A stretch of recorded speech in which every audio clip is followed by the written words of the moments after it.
Okay, we're back with another video. And this video is my top 5 of 2013. My top 5 games going from platform to platform that I own, that I played in 2013. And my top 5 games that sucked in 2013 that I played in 2013. So let's get this started. The top 5 games that I played this year that really just, by platform, and I'm going to start with the non-Nintendo platforms first. First on PC. Man, have I had fun with Fallout New Vegas Ultimate Edition on my PC. Now, let me tell you something about me and PC games, especially like Half-Life, Half-Life 2, Fallout, Oblivion, games like that.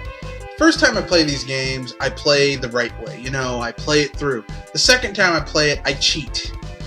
Now, I had Fallout on my PS3, and then I got rid of it because it was something happened to my save file, and I just lost interest, and I hadn't been playing for a while.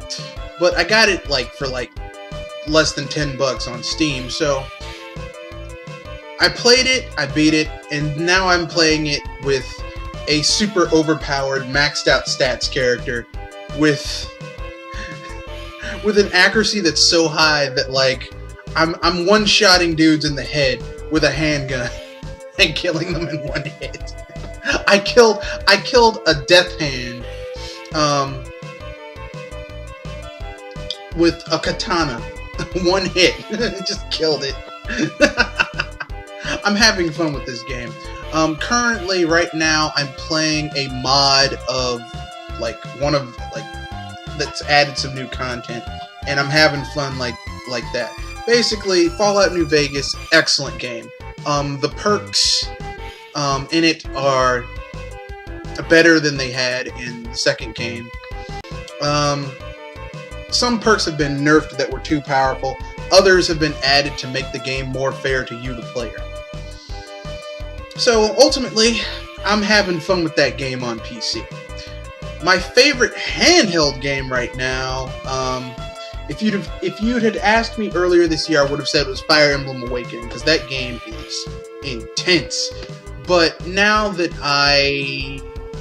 Link Between Worlds came out, Link Between Worlds stole it, because I'm a Zelda fan. I love me some Zelda.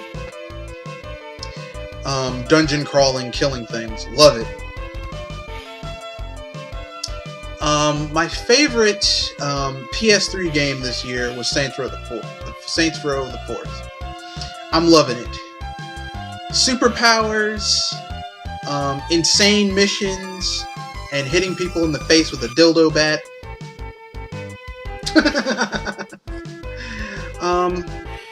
My favorite Nintendo proper console game this year has been the handy dandy Super Mario 3D World. I mean, I like Wind Waker HD. It's a great game, but Super Mario 3D World, that game is an entirely new experience. It is awesome. It is oh my god, that game is awesome. Let me put it this way. People have been saying that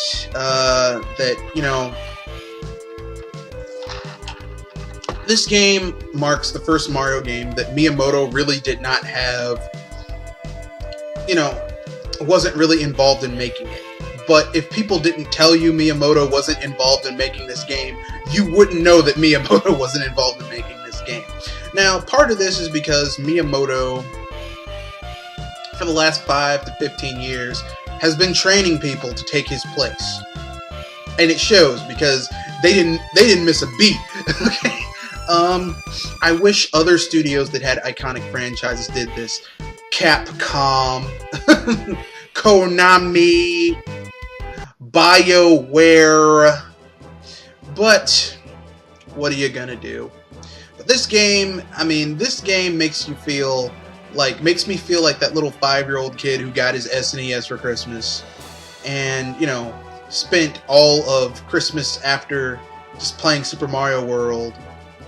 While my parents were in the basement listening to old music and drinking. New Year's, I was playing Super Mario World on my SNES. So this game brings me back. Brings me back to being that little kid, enjoying games with not a care in the world. And that's just lovely. Now, my number 5 game of the year that I have just enjoyed by platform is not a video game. I know, it's sad. It's a board game called Techtronics. It's a Dungeons and Dragons tabletop game, style tabletop game, except it's set in a technological future and not like there's magic, but it's kind of like Shadowrun, only darker and grittier. Darker and grittier than Shadowrun. This game is awesome. My friend introduced it to me. She'd been playing it for quite some time. The cool thing about it is that you can. It's not like old Dungeons and Dragons games where basically you had to spend, days, like hours leveling it. Like you had to play like 3 or 4 campaigns to level up your character to where they actually felt badass and powerful. Techtronics is a little bit more fluid and easier to get into. But those are my top 5 good games I've played this year. Now, after the break, we'll talk about the worst games I've played this year. And it's going to be some hurt feelings. Stay tuned.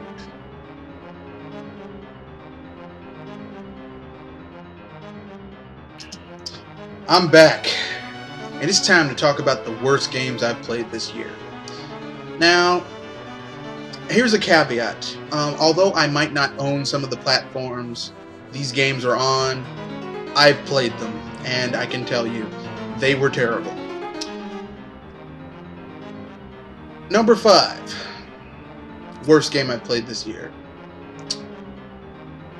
Oh god. I went to my friend's house and I played Battlefield 4. Ooh god. You cannot tell me that EA didn't know that game was a piece of shit. You cannot tell me that.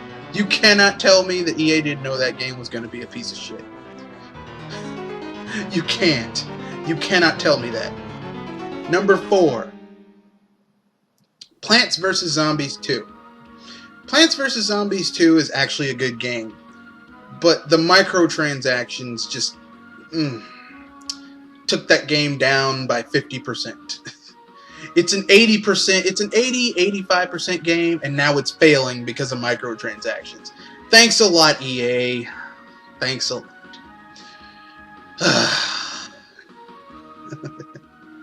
Teenage Mutant Ninja Turtles Out of the Shadows. Now, I was a Teenage Mutant Ninja Turtle fan back in the day. I loved all 4 of them. I liked Leonardo. I liked Michelangelo. Loved that. Like Donatello. Really wasn't a big Raphael fan, but I had all of them. I think somewhere in my attic I still have most of my TMM in Teenage Mutant Ninja Turtles toys. The Technodrome, all the foot soldiers, Bebop, Rocksteady, the Crocodile Dude, the Triceratons, Samurai Usagi Yojimbo, the rabbit, Samurai Hair, but he was really Usagi Yojimbo. I mean, just awesome ass. I was a major Teenage Mutant Ninja Turtle fan. Had all the games. I even had the NES games. I had Turtles in Time. When I got into Sega Genesis, I got the Turtles, Super Teenage Mutant Ninja Turtles 3, the Hyperstone Heist. I mean, major Teenage Mutant Ninja Turtle fan. And then I heard they were making a game based on the new show. Now, I have watched the new show sporadically. Like, when I had a Saturday off or some time off, I'd, watch, I TiVoed it, watched it. My God. What have you done? Oh, Jesus. That game is terrible. You know, it's like the people who made this game don't have any idea what made the original game so much fun. They were mindless beat-em-ups where each turtle had their strengths and weaknesses. Why can't you people just emulate that? That's what makes these games great, dumbasses. Stop trying to be like someone else. Make your own niche and go with it. Okay, that was number 3. Number 2. Killer Instinct on the Xbox One. I've already gone over this in numerous episodes, vids that you've seen on this channel, so I don't need to go too in-depth as to why I consider this game to be an abomination, but trust me, it is. And you can go to hell, as far as I'm concerned. But the number 1 game that I played this year that was just made me want to just like crawl into a hole and never play anything ever again. Well, I went back and I played Mass Effect 3 because, you know, I'm a glutton for punishment, and I have to say that game is still a pile of dog shit. The ending was just, oh god, oh Jesus. The payoff that players wanted from that game, we didn't get, okay? We didn't get because the writers were lazy and they did not want to give the players what they wanted. And, you know, one day I'll devote an entire vid as to what the Mass Effect 3 ending should have been and would have been had people not been lazy and just wanted to put something out there to meet the deadline. But suffice it to say, that game is still a steaming pile of shit. And I played it, I beat it, and I kind of left it alone. I'm like, I'm going to give it a second chance. I'm going to try it again. I played it again. That game, whoever made the ending for that game needs to be thrown down a flight of stairs. A short flight, maybe like 8, 9, 10 steps. But still thrown down those steps. Because that game is, oh god, the ending of that game is, I mean, you kind of get hints that this game is going to have a shitty ending in the beginning when it's more dude bro cover shooter than, you know, RPG, but really, well,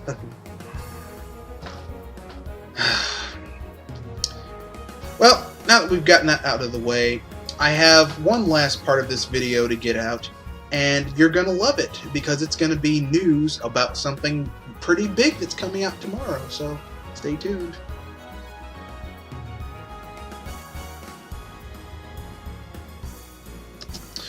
Okay, now for our announcement. Tomorrow, January 1st, I will be doing a podcast with Jamie Butterworth, a great fellow, and actually a neighbor of mine. He lives in Virginia, just like I live in Virginia. And we're going to be having a nice little podcast. We're hopefully going to keep it not ultra long, but meaty enough that you'll enjoy it, my subscribers. And we're going to talk about some things that need to be talked about. We're going to bust some bullshit myths and legends that the Western media likes to perpetuate about the video game industry, and Nintendo and Sony and Microsoft and EA and other third parties. We're going to talk about this. We're going to break it. We're going to go through it. We're going to talk about it. And hopefully drop some knowledge on you that's going to make your head spin. So stay tuned for tomorrow at 12. Stay tuned.